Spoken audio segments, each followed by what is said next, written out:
Hello. Um, like everything about this channel. I'm just going to start talking. Um, it's a very organic and raw process for me. Um, Getting the information out there.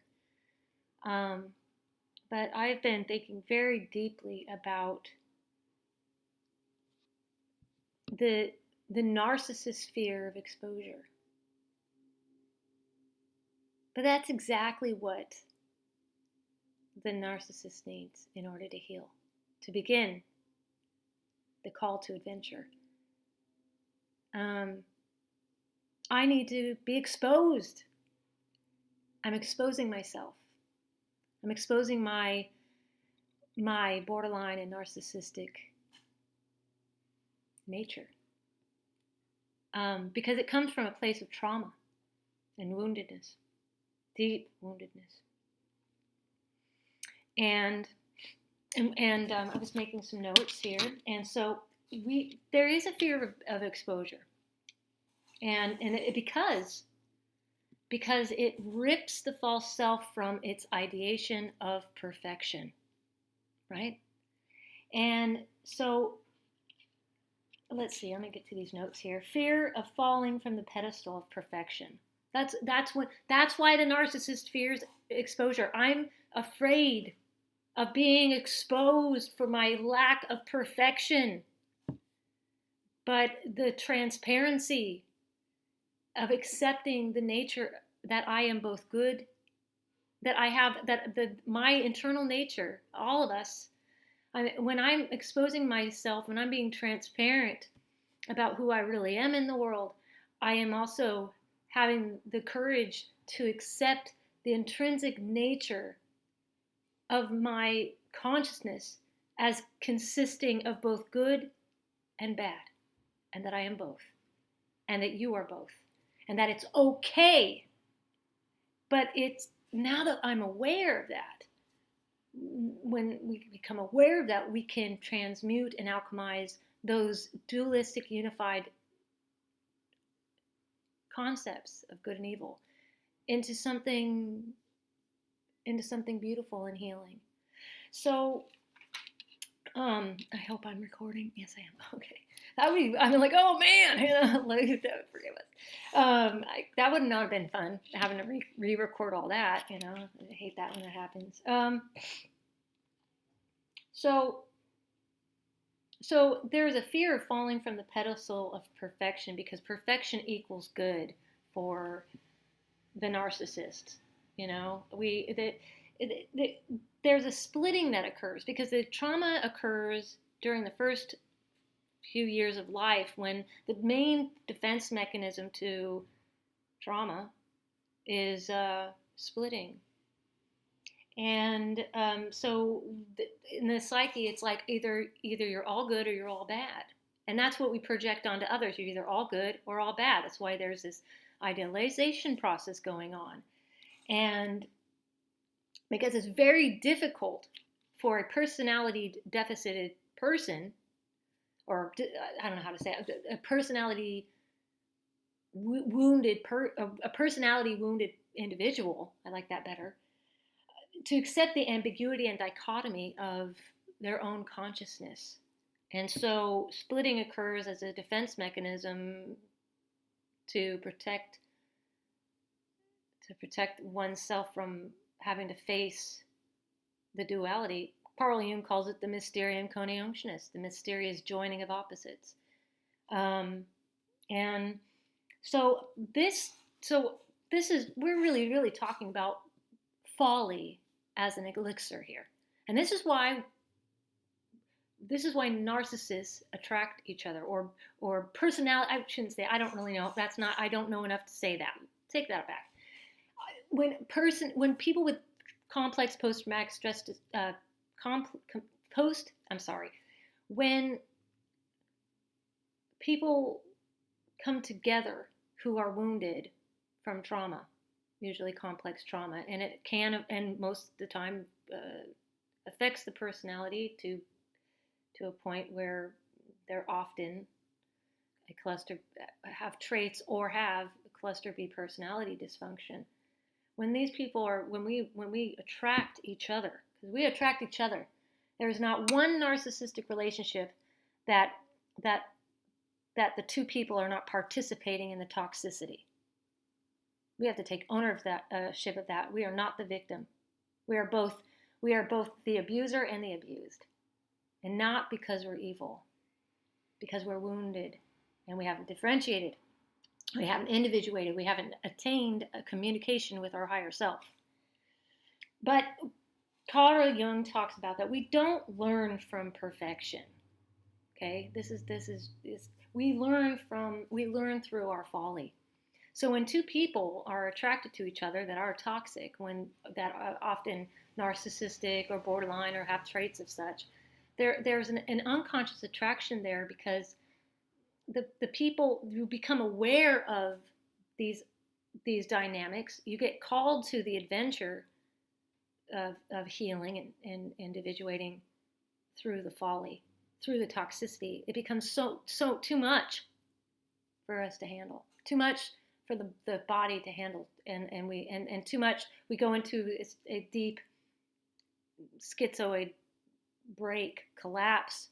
But like I said, that collapse is great. It's wonderful if we have enough ego strength to handle it. And I mean, I've had to have several collapses to my false self in order to heal.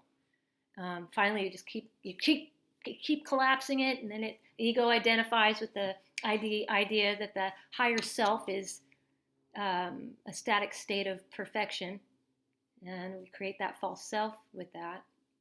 But you keep chipping away, and that's why it's important for when you go into a narcissistic relationship, a toxic relationship, that you separate. The very thing that both people are afraid of, abandonment. That's why there's a merger there. You have to separate.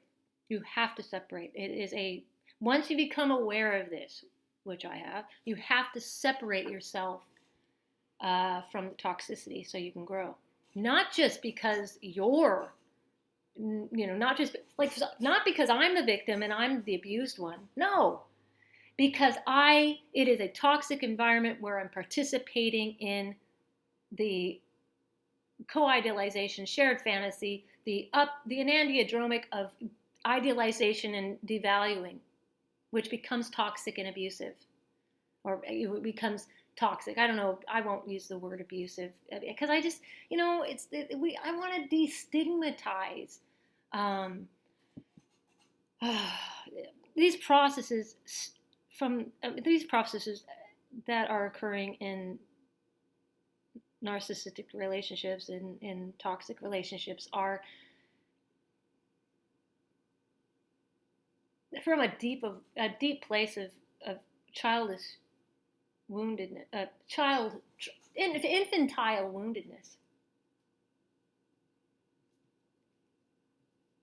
I think a lot of compassion needs to be provided here for both people participating in toxicity, because the unconscious is trying to heal, and it's trying to differentiate, and that's why we keep entering into these kinds of relationships. We need to have compassion for ourselves and the other person. That doesn't mean we don't hold them responsible. That doesn't mean that we don't take responsibility for ourselves as independent consciousnesses. But we have compassion, knowing that for the most part, the individual is wounded. And so we don't learn from perfection. We learn through folly. It is through folly, through identifying toxic behaviors and relationships, being okay with not being perfect, that is a gateway to healing. And that's why I think I'm going to just put out there right now. Please join in on the conversation. that narcissistic relationships have a value and are valuable because of this. They are the initiatory guides to the individuation process. And that's why we have a responsibility to ourselves and the person who is participating in this to, when we separate, and we do it with integrity. If we're not ready for that and we have to blame the other person and project all that stuff, still we haven't individuated enough to guide the other person or ourselves to the path of healing, which is you have to separate. Let's separate and heal. And that's the potential for what was happening with the dynamics, the unhealthy anima projecting dynamics of toxic relationships.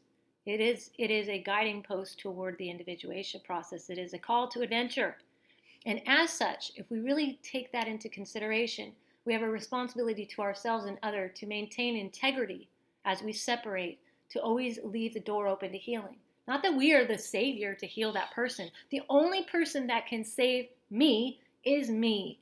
That's the whole point of the individuation process, and the very reason why it's so difficult with cluster B personalities to differentiate, because I'm externally, my external locus of control is outward, and every time that chip away at that false self, I am collapsing myself into a state of learning to experience my higher self, which is not a static state of perfection. It is the realm of mysterium coniunctionis. It is the realm of the mysterious tremendum et fascinon, the great unknown of the unconscious realms of my psyche. It is the mysterious conjoining of opposites.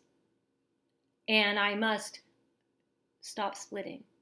I have to be aware of the splitting. I have to be okay with ambiguity, and I have to be okay with confusion. I mean, Confucius said that. It's like I think I said it right. But anyway, that confusion is a state of enlightenment. We're fusing with the opposites, with ambiguity. And we're going to be okay with that. And it's scary. It's terrifying. And this is the process. This is the gateway. And so anyway, when you are separating, you're leaving a path. You're pointing a path for them to seek inward. And if they can't do that, I mean, and it is necessary sometimes to go no contact in order to protect ourselves from our own recollapsing into the cycle of shared fantasy. That's all I'm going to say. But so let's go back to the notes here. So when the ego identifies with perhaps the latent process of individuation, or identifies the higher self as a static state of perfection, the false self is formed. And the process of individuation is cyclic in nature, and it involves the enantiodromic processes of ups and downs in our relationship to our psychological processes and experiences. But when I'm still splitting, when I'm still in that main primary defense mechanism of splitting, and I'm not, my ego is identifying with the higher self as a static state of perfection, my ego creates a boundary to me really entering into a relationship with my higher self, and I stay in the ordinary world, the domain of the ordinary world, and build a false self. I'm breaking down my false self. And that's why in this channel I become so transparent, because it is a process for me of breaking down that false self. This is who I am. And this is who I am in relationship to my higher self. And it is not an idealistic state. It is a humble state of experiencing the dichotomy, the ambiguity of both good and evil. The potentiality of good and evil in me and in you. And the responsibility we have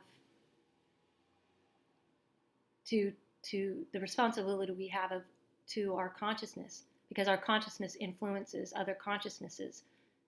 And I'm taking responsibility for my consciousness as to how myself individually heal and promote individual healing in others. And that's what this channel is about. So we have to be careful too of emotional bombardments. Like I start healing, and my ego, my emotions, I have great, intense, I become elated with excitement. I'm healing. And then the ego identifies, because it's an emotional dynamic. It's not just a feeling tone. It's not just confidence that's healthy. We need to have healthy confidence. But it is a pride. Pride, the ego identifying the higher self as perfect. And now I've become perfect. I am now perfect, right? So no, I'm not perfect, and I have to continue this cycle, because we are consciousness is cyclic. Our reality, at least in this domain of the world, of the universe, is cyclic. And that very cyclic nature is what we're constantly experiencing opposites and constant seeking of equilibrium in the psyche, and that will happen for the rest of our lives until we die. I think. I don't know what happens after we die, but I know what happens in this universe, or in this domain of experience. It's called dualistic unification of the psyche. All right. So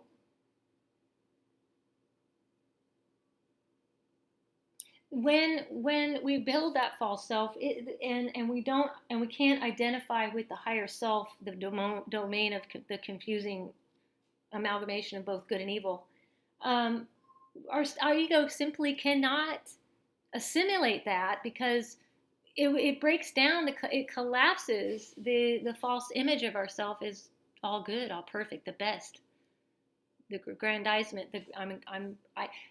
For the longest time, I could not work on my channel because of my narcissistic tendency for my false self. I was always in struggle. It's like, and I would collapse because I was my external locus of control was on how other people perceived me. And that my self-worth was based on what you perceived me to be. The Pygmalion effect. The Pygmalion effect is when other people's expectations of us influences our behavior. And so, because I have had an external locus of control, and I had a false self that I needed to collapse, I was externally locusing my control to my self-esteem and my self-worth on external output, because I wasn't internally seeking it. I couldn't, because I had to admit that I have the capacity for both good and evil in me. And I'm like, how am I good and bad at the same time? That's a hard thing to do, especially when you're in the defense mechanism of splitting. And this is the narcissistic dilemma. But that's why I'm saying, okay, the minute we demonize anyone with with a personality disorder, we can obviously see that we're still not in a healthy state ourselves. This is not a blame game. This is us trying to point the path of individuation for ourselves. Come on, let's do this, guys. Let's get in relationship to ourselves. And it is scary. It's not going to be a pleasant thing that we're doing. And we have to collapse the false self all the time. This is a process that's going to be forever. Anyway, so, and I'm going to venture to say something here. Oh, bugger, I just got coffee and everything. I'm going to venture to say something here. Narcissists, borderlines, people with personality disorders, there's trauma there. There's woundedness. And I can't speak for every single human being in this world. I do believe there are people in this world that do not. I don't know. I don't think, let me reframe that. I don't know. I cannot, it is not for me to judge whether a person has a soul or does not.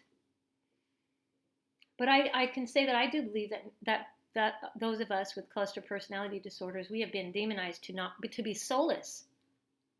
We are soulless. Bullshit. Borderlines, narcissism, we have a soul.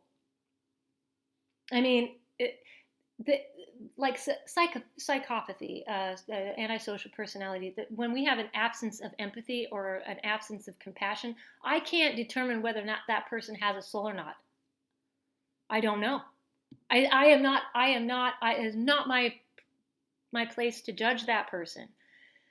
I can say that they don't have that part of them, that important imperative part of them that helps them to build a bridge of compassion toward themselves and others. That sucks. And I have compassion for that person, because that's a sucky place to be in, man. But narcissists and us cluster B personality, we have a soul. We have we have a soul. We have the higher self. The soul has been squashed, however, by the ego identifying with the soul, with identifying with the higher self as a static state of perfection. That is what idealization is. And when we are in relationship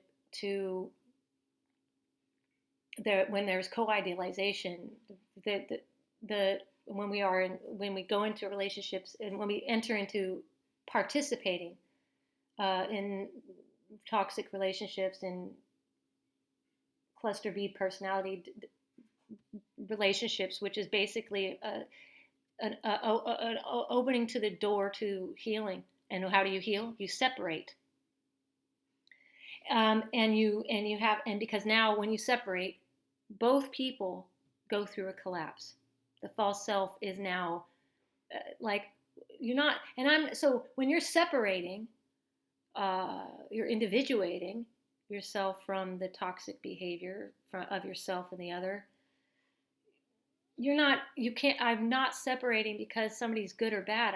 We're separating because it is the very unconscious dynamic of the relationship to do that in order to individuate and collapse that false self, at least chip away at that false self, and to seek the higher self in the domain of the mysterium coniunctionis, where the shadow lies. We cannot reach the higher self without entering into the domains of the shadow. And that is what's happening there. And so, let's see here. The false self is destroyed by the dichotomy of ambiguity that is intrinsic to the unconscious nature of the psyche or spirit, as encompassing both good and evil, or the archetypes. Let's be more clear. The archetypes of good and evil that exist in that realm of the psyche, and so if the ego identifies with the soul as both good and evil, then you become both of these things. And for somebody who's splitting, I mean, there's no choice. We have to, because if we're not perfect, then we're not good. Bullshit. It's not for us to judge what is good or bad. It is for us to adventure into the call to adventure into the soul of our own psyche. We have to take it alone, my friends. We have to take it alone, and it is terrorizing. But we are not alone. We are not alone. We are doing this together in some dichotomous way, that we are both separate and connected at the same time. It's the very nature of consciousness. And I'm inviting myself and anyone who is watching this video to take this journey with me. Let's do it. Let's do this. Let's heal the collective through individual healing. That's our journey. That's what we are going to do. That's what our jobs here are. We can heal. Do pardon the noise outside. I live in an alleyway. So anyway, in order to heal, we have to chip away at this false self, and we have to go into the ambiguous nature of our unconscious psyches, which consist of both the archetypal domains of both good and evil. And we have to assimilate that And when we do, we become healthier. And we have to move external locus of control into internal locus of control. God, I hope that's not too loud. Let me shut that door. And then it stops. Okay, I hope that doesn't, it's not too interfering with what I was saying. So basically, in order to heal narcissistic relationships, toxic relationships, the entering into that is the unconscious initiation to point the path toward the individuation process. Stop external locus of control and move inward. Sometimes the collapse of our false self is not an immediate collapse. It is a chipping away. And so every time we enter into a narcissistic relationship, it is an opportunity. And every time we separate from that, sometimes we have to do it several times. I have to keep entering into a narcissistic relationship. I have to keep entering into toxic relationships until I keep chipping away. And every time I separate and go through a collapse of that false self, I chip away and become more whole. And hopefully to the point where you become individuated enough, because individuation is a process. This is the process. It's an ongoing process, and it is so easy to build a false self.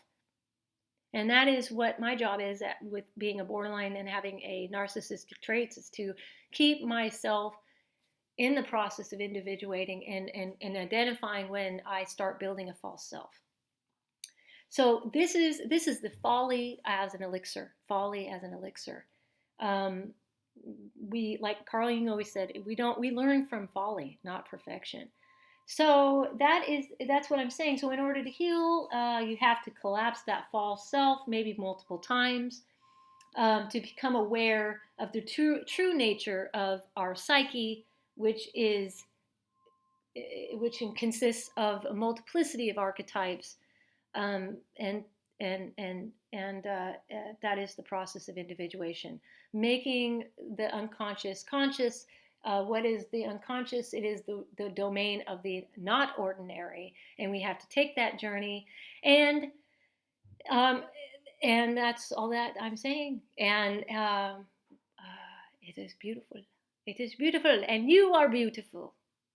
We are beautiful as human beings together, both with the potential of the archetypes of both good and evil. And it is not a simple matter. And you are beautiful. You are both you are many archetypes, and you have always intrinsic in our nature the capacity for both yin and yang, the good and evil. We're here accepting the confusing nature of our consciousness and exploring it together. So I think that's all I have to say. Folly is an elixir.